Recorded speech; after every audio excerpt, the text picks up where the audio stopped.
Brillanti Dance. Kull nhar ta' ġimgħa fi-8:30 dejjem fuq 1.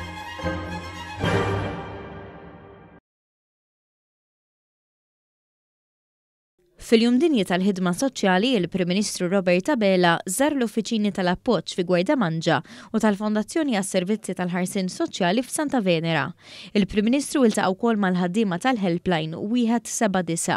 Flimkien mal-Kap Eżekuttiv tal-FSWS Alfred Grixti, il-Prim Ministru esprima l-apprezzament tiegħu għall-ħidma mwettqa mill-ħaddiema soċjali mal-aktar nies vulnerabbli fis-soċjetà.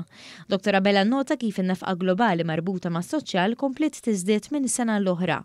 Fil-fatt, is-sena l-oħra l-investiment fl-FSWS qabeż 28 miljun euro, kważi 4 darbit aktar minn kemm kien 10 snin ilu.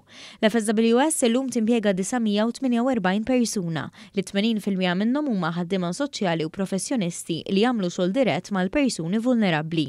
Waqt iżjara ġie spjegat lill-Prim Ministru kif fl-aħħar snin l-FSWS iżidet sew is-servizzi li toffri fosthom dawk tal-protezzjoni tat-tfal kontra l-vjolenza domestika u għajnuna l-min jabbuża mis-sustanzi.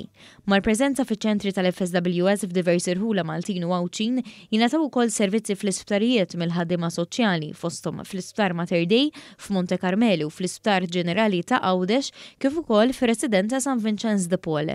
Professjonisti oħra wkoll huma assenjati biex jagħtu servizz lil diversi entitajiet oħra tal-Gvern li jaħdmu fil-qasam soċjali bħall-Aġenzija l-Anzjanità Attiva, l-Awtorità ta' Djar u l-Faċilità Korrettiva ta' Kordin. Waqt dawn iż-żjarat il-Prim Ministru kien akkumpanjat mill-Ministru għall-Politika Soċjali u d-Drittijiet tat-Tfal Michael Falzon.